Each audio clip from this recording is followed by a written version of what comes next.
दोस्तों आज का ये वीडियो उन सभी भाई और बंधुओं के लिए है जो अपनी मकान की दीवारें एएसी ब्लॉक से बनाने का सोच रहे हैं या फिर बना रहे हैं।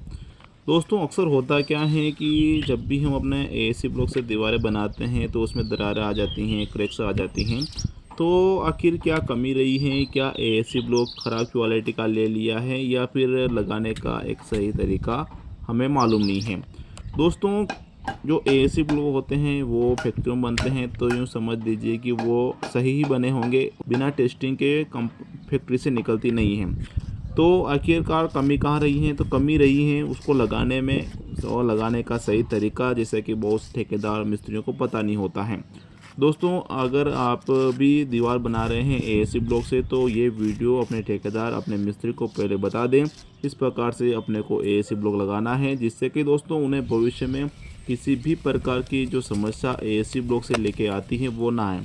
जैसे कि एएसी ब्लॉक की जो दीवारें हैं उसमें क्रैक्स आ जाते हैं, दरारें आ जाती हैं, टूट जाती हैं, जिससे कि दोस्तों एएसी ब्लॉक से हमारा मन उठ जाता है।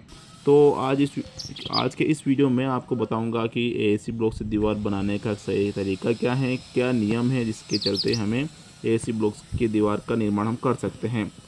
दोस्तों सर्वप्रथम तो आप अपने दिमाग में ये बिठा लीजिए कि जब भी अगर आप एएसी ब्लॉक से दीवार बना रहे हैं तो ये लोड के लिए नहीं बना है, ये बना है पार्टीशन वाल के लिए। तो आप इसे बिना कॉलम के, बिना लेंटर बीम के इसका यूज़ ना करें। दोस्तों अक्सर हम देखते हैं कि बिना लेंटर कॉलम के ही इसका यूज़ करते हैं, तो जो कि बहुत ही ख़तरनाक भविष्य में हो सकता है। ऐसा आपको नहीं करना है, आपको बेकायदा कॉलम खड़े करने हैं, कॉलम के साथ ही इसका दीवार बनाना है, क्योंकि दीवार जो एसी ब्लॉक होता है वो पार्टीशन वाल के लिए उपयोग में लिया जाता है, ना कि लोड के लिए। इस पर आप किसी प्रकार का लोड नहीं दे सकते हैं। एक ये बात जो कि आपके क्लियर हो गई होगी, इस प्रकार का आपको ध्यान देना है। दूसरा दोस्तों बात हो जाती है कि हमें कॉलम में ही इसका निर्माण करना है। अब दोस्तों कॉलम में तो आप निर्माण कर रहे हैं, लेकिन दोस्तों एक कॉलम से दूसरे कॉलम की जो दूरी है वो भी ज़्यादा ना हो, इस बात का भी आपको विशेष ध्यान देना है। दोस्तों ज़्यादा से ज़्यादा जो कॉलम की लंबाई है, एक कॉलम से दूसरे कॉलम की लंबाई वो लगभग 15 फीट से ज़्यादा नहीं होनी चाहिए। 15 फीट से अगर ज़्यादा एक कॉलम से दूसरे कॉलम की लंबाई होती है और उसमें अगर आप एएसी ब्लॉक की चुनाई करते हैं तो आपके जो ब्लॉक हैं वो टूट जाएंगे, क्रैक्स उसमें आ जाएंगे। और 15 फीट का अगर आप मान लीजिए कि 15 फीट के अंदर अंदर आप अपना जो है एएसी ब्लॉक से दीवारें बना रहे हैं, ये अपना खड़ा कॉलम है और 15 फीट का जो हमारा दीवार हम बना रहे हैं अंदर से अंदर, तो आपको हर 3 फीट पर एक छोटा सा लिंटर बीम देना है, जिससे कि होता क्या है कि जो दरारें क्रैक्स आएगी तो नीचे से ऊपर और ऊपर से और ऊपर ट्रांसफ़र नहीं होगी। 3 फीट पर होगा, फिर उस पर एक बार और 3 फीट के अंतराल में यहाँ पर अपना एक लिंटर बीम देना है, और ऊपर का जो लिंटर बीम है आप टॉप बीम पर दे सकते हैं। इसके अलावा भी दोस्तों बहुत सारे जो ठेकेदार हो, मिस्त्री हो, वो गलती ये करते हैं कि इसका जो कॉलम की जो ढलाई हम करते हैं, ये कॉलम जैसे कि हमारा है, इसकी ढलाई अगर आपको करना है तो आपको पहले से ही कर लेना है। आप ऐसा ना करें कि पहले जैसे कि हम लाल ईंट से जो दीवार बनाते हैं तो ईंट चुन ली, ईंट की चुनाई कर दी अगल और बगल दोनों, और बीच में शटरिंग लगाकर इस कॉलम की ढलाई कर दी। ऐसा नहीं करना है, आपको बराबर पहले कॉलम की ढलाई करनी है, उसके बाद आपको इसमें पार्टीशन के रूप में इसको चुनना है। दोस्तों इसकी मजबूती ज़्यादा रहेगी अगर आप अगल बगल ब्लॉक की दीवार बनाते हैं और बीच में ढलाई करते हैं तो वो कमज़ोर रहेगी।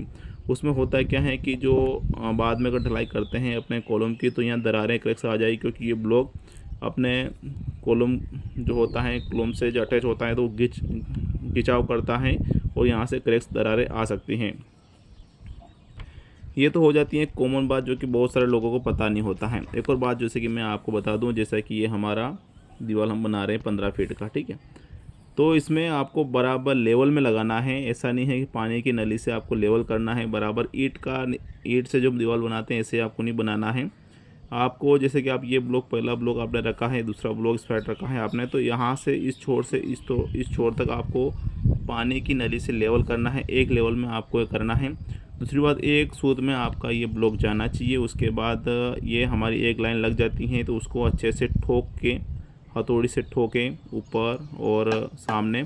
और अपना जो केमिकल आता है, एडिसिव आता है, वो भी आपको यहाँ पर भी लगाना है इस साइड, और अपने कॉलम जो खड़ा होगा यहाँ पर भी लगाना है, और बीच में जॉइंट में भी आपको वो एडिसिव लगाना है और अच्छे से उसकी ठुकाई करनी है।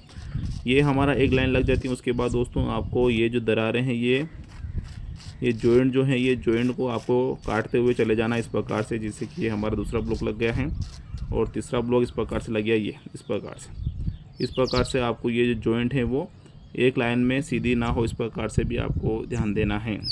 इस प्रकार से काम करते हैं दोस्तों, तो आपका जो एएसी ब्लॉक से आप दीवार बना रहे हैं उसमें दरारें, क्रैक्स वगैरह कभी भी नहीं आएगी और आप एएसी ब्लॉक के प्रति अच्छे से। तो फिलहाल के लिए इतना ही दोस्तों। वीडियो अगर अच्छी लगी तो वीडियो को लाइक करें। आप अपने परिजनों को इस वीडियो को जरूर शेयर करिएगा। वीडियो को देखने के लिए धन्यवाद। जय हिंद दोस्तों।